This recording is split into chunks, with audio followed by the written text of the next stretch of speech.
Sejam bem-vindos aqui ao canal, muito obrigado. Você que ainda não se inscreveu, se inscreva, ative as notificações, deixa seu like, você que está acompanhando os vídeos. Vamos dar uma pausa hoje nas eleições 2020, a campanha está em andamento, para falar de um outro assunto que está preocupando e muito a todos no Rio Grande do Sul, especialmente aqui na região. A estiagem ou a seca, a falta de chuva. A estiagem é um período prolongado, é quando cessa a chuva, quando cessam as chuvas, é o que está acontecendo agora. E o período longo de estiagem dá origem ao que chamamos de seca, mas são termos técnicos e que na realidade é a falta de chuva, a falta de água. Eu até assinei uma matéria aí nas minhas redes sociais em que coloquei como título As Águas Sumiram, tendo como imagem o Rio Pelotas, que é uma nascente do Rio Uruguai. A ponte sobre o Rio Pelotas é uma referência para todos aqui, a divisa do Rio Grande do Sul com Santa Catarina, pois está no nível de água muito baixo. Quem não viu as imagens, procura aqui mesmo no canal. Vou deixar aqui depois o link para você ver algumas reportagens que foram divulgadas nesta semana a respeito dessa situação lá no Rio Pelotas.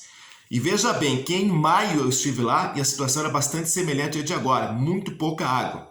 Mas os moradores dizem que ali na segunda metade de julho, o rio ficou a quase 2 metros do seu nível máximo, ou seja, encheu, teve a capacidade sendo restabelecida. Mas de lá para cá, faltou água, faltou chuva.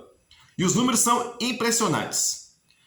Na propriedade, por exemplo, do Leandro Bortoluz, no pomar dele, no refugiado, no mês de agosto choveu 2 dias e pouca chuva. Em setembro foram apenas 6 dias. E em outubro, nada de chuva. E olha que o mês de setembro é o mês de maior precipitação, hein? Durante o ano, o mês de maior média. Aqui em Vacaria, a média é de 183 milímetros no mês de setembro.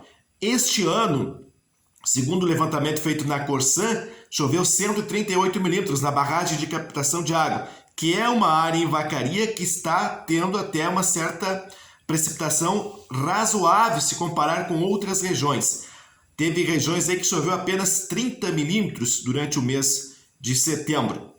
Conversei também com o engenheiro agrônomo Fabiano Paganella, que tem uma propriedade em Esmeralda, quase na divisa com Vacaria. Lá, por exemplo, a última chuva que ocorreu foi no dia 8 de outubro e foi muito pouco. O engenheiro agrônomo e também produtor aí da Fazenda Boa Vista, em Muitos Capões, o Douglas Iacone, me contou que na propriedade, lá na fazenda, choveu muito pouco, choveu no início deste mês em torno de 10 milímetros. Em outubro, agora, em alguns locais, o máximo acumulado foi de 20 milímetros. Então, é muito pouca chuva. E segundo os meteorologistas, está em ação o fenômeno Laninha, que reduz bastante a quantidade de chuva. Ou seja, se agora em outubro o quadro já é esse, bastante preocupante de falta de água, a tendência para o verão é muito ruim, é bastante preocupante.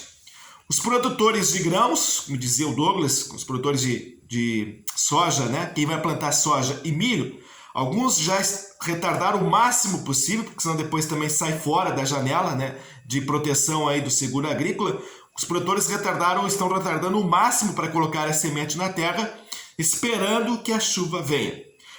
A Metsu Meteorologia publicou esta semana também uma reportagem que fala sobre, nos últimos 30 dias, o que é que choveu aqui no Rio Grande do Sul, segundo os dados do INMET.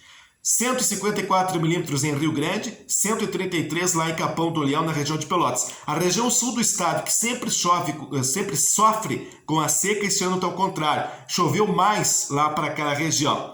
Mas choveu, por exemplo, 23 milímetros em Tupanciretã, que é um dos maiores produtores de soja aqui do Rio Grande do Sul. Apenas 23 milímetros choveu. Aqui, em torno de 20 milímetros nos últimos 30 dias.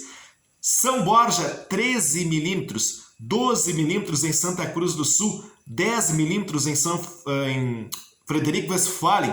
8 milímetros em Ibirubá. Em muitas cidades do norte do estado, a chuva do mês está perto de zero, como é o caso, inclusive, aqui da região dos Campos de Cima da Serra. A chuva muito escassa neste mês de outubro se soma abaixo da média, como eu disse, muito abaixo da média em setembro, provoca uma diminuição drástica da umidade do solo, o que está dificultando o plantio da safra de verão, compromete as lavouras de milho, as lavouras de soja e ainda um grande efeito nos mananciais de água, como é o caso muito típico aí do Rio Pelotas. E a barragem da Corsan como está? Bom, falei também com o chefe do escritório da Corsan aqui em Vacaria, o Alberto Pagadella. Ele disse que vem monitorando esta situação e que a barragem já está a 40 centímetros abaixo do nível normal. Vamos ficar atentos a esta última medição feita então com a barragem da Corsan. Certamente, os produtores vão enfrentar uma situação bastante difícil, né? Os produtores em geral, não só quem vai plantar safra, mas os criadores de gado, vai faltar água para o consumo dos animais, poderá faltar água até para consumo humano nas propriedades. E na cidade, certamente, a Corsan já está alerta a esta previsão, deverá também adotar algumas medidas.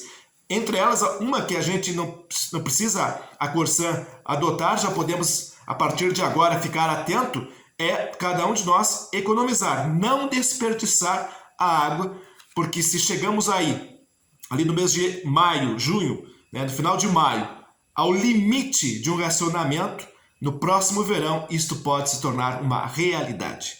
Vamos monitorar e acompanhar as previsões, que infelizmente não são nada boas com relação a essa questão da falta de água, da seca. Um grande abraço, muito obrigado, fiquem com Deus e acessem aí os links para ter um pouco mais de informações e as imagens também de como está a situação da seca aqui em Vacaria e na região.